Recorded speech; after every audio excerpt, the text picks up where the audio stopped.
दोस्तों नमस्कार।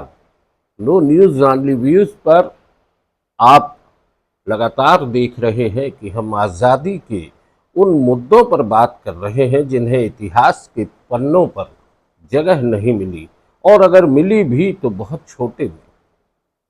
15 अगस्त 1947 को देश आज़ाद हुआ, लेकिन उसके 18 माह पहले की अगर घटनाओं पर ध्यान दें तो जबलपुर में एक बड़ी घटना हुई थी।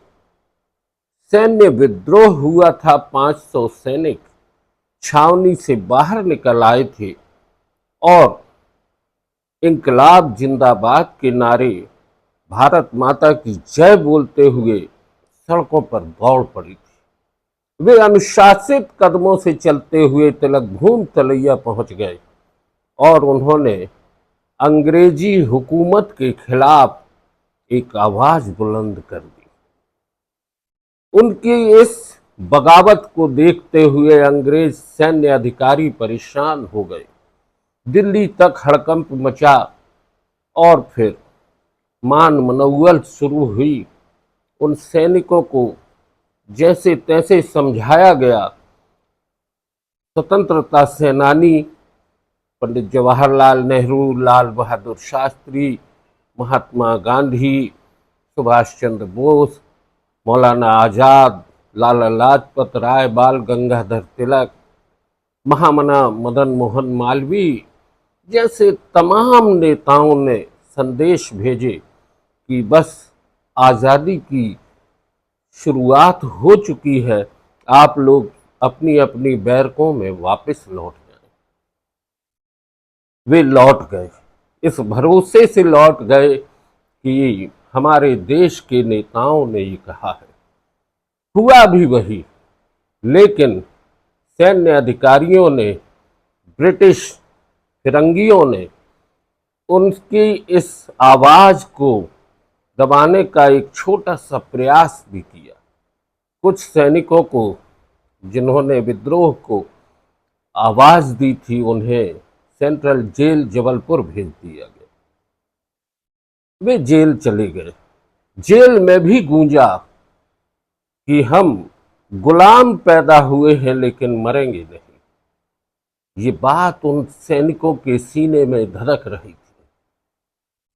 इस तरह से देखा जाए तो फरवरी 1946 को जबलपुर में आज़ादी की आहट का एक आगाज हो चुका था।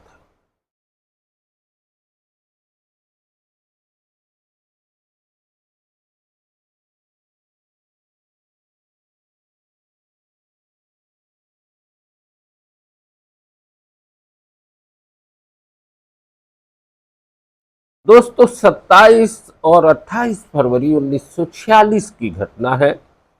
जबलपुर की सिग्नल कोर और प्रशिक्षण केंद्र से जुड़े भारतीय सैनिक अंग्रेजों के विरुद्ध बैरकों से बाहर निकली थी। इसके पहले की अगर बात की जाए तो उनके दिलों में उनकी एक बात गूंजती थी कि हिंदुस्तान हमारा है और हम अपने ही सैनिक, अपने ही देश के लोगों पर लाठियां बरसा रहे हैं। ये पीड़ा उनके भीतर थी, ये दर्द उनके भीतर था।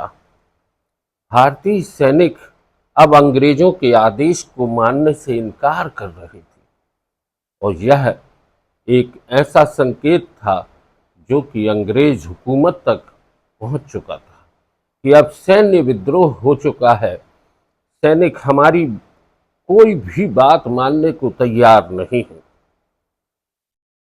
ये एक अलग तरह का सैन्य विद्रोह था।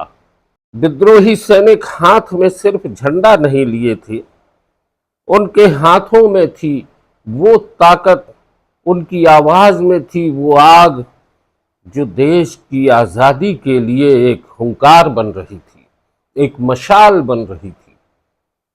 दोस्तों 1946 में सिर्फ जबलपुर नहीं, भारतीय नौसेना ने भी विद्रोह किया था मुंबई में। रॉयल इंडियन नेवी विद्रोह के तौर पर यह भी एक घटना इतिहास के पन्नों पर आपको पढ़ने मिलेगी। इसके अलावा वायुसेना का भी विद्रोह हुआ। जब अंग्रेजों ने सोचा कि थल सेना, वायुसेना, जल सेना सभी विद्रोह कर रहे हैं, तो उनके भीतर ये कहीं ना कहीं एक भय पैदा हो चुका था कि अब भारतीय सैनिक जो कि अंग्रेज हुकूमत के आदेश पर काम कर रही है, वह अब उनके आदेश को मानने से इनकार करेगी। जबलपुर का सैन्य विद्रोह सिर्फ एक घटना नहीं थी, वह एक आहट थी आज़ादी की, और उसे एक छोटी सी कहानी समझकर इतिहास के पन्नों में दर्ज कर दिया गया है।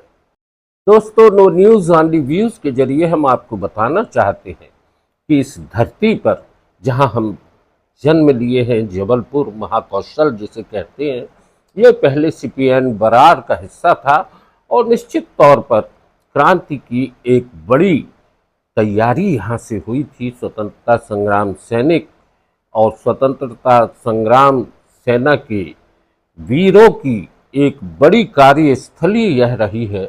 यहाँ पर अगर झंडा सत्याग्रह हुआ है तो 15 अगस्त 1947 के ठीक 18 माह पहले वो आहट हो चुकी थी कि हम अब आज़ाद होकर रहेंगे। वे सैनिक जो 500 सैनिक निकले थे बैरकों से, वे यह कहते हुए निकले थे कि हम गुलाम पैदा हुए हैं पर गुलाम नहीं मरेंगे, और वे इंकलाब जिंदाबाद, भारत माता की जय बोलते हुए जिस उत्साह से निकले थे, उन्होंने अंग्रेजों की नींव हिला दी थी।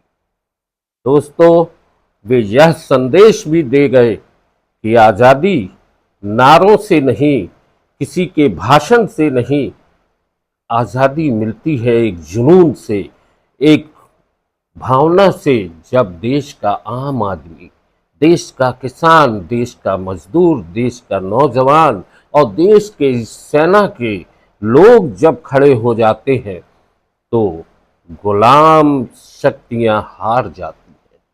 इसी तरीके से अंग्रेजों के कदम लड़खड़ा गए थे और फिर 15 अगस्त 1947 का वह दिन आया जब देश आज़ाद हुआ, तिरंगा फहराया और सेंट्रल जेल जबलपुर के दरवाजे खुले। वे सैनिक बाहर निकले। लगभग 15 सैनिक थे जिन्हें ब्रिटिश हुकूमत के उन फिरंगी अधिकारियों ने इसलिए बंद कर दिया था, जेल में कैद कर दिया था कि उन्होंने सेना में रहते हुए सेना के लिए विद्रोह किया था। बहरहाल बात इतनी ही है, लेकिन एक और चलते चलते बात आपसे कह दें कि स्वतंत्रता संग्राम की झलक जबलपुर के झरोके से ये किताब पंडित रामेन तिवारी जी ने लिखी, जिसमें एक घटना का उल्लेख भी है। ऐसी कई घटनाओं के उल्लेख हैं, लेकिन दुर्भाग्य ये है कि हमारे पाठ्य पुस्तकों में, पाठ्यक्रमों में जबलपुर के स्वतंत्रता संग्राम के लिए स्थान नहीं मिला है। 15 अगस्त 1947 को इस महाकौशल की धरती पर पहली बार तिरंगा किसने फहराया था, इसकी भी जानकारी उपलब्ध नहीं है। आप लोगों के पास यदि ऐसी कोई जानकारी हो तो नो न्यूज़ ऑनली व्यूज़ को जरूर दें, ताकि हम उसको सुरक्षित कर सकें और आने वाली पीढ़ियों को ये जानकारी दे सकें कि पहला स्वतंत्रता उत्सव कहाँ मनाया गया था इस धरती पर। इसके अलावा कटंगी के विद्रोह की भी जानकारी आपके पास जो हो वो हम तक पहुंचाएं। आज की चर्चा यहीं तक। एक बार फिर आप सभी को स्वतंत्रता दिवस की बहुत सारी शुभकामनाएं। और दोस्तों, देश के लिए हम सब एक साथ खड़े हों, देश के विकास में खड़े हों और देश के संविधान की रक्षा के लिए खड़े हों। धन्यवाद।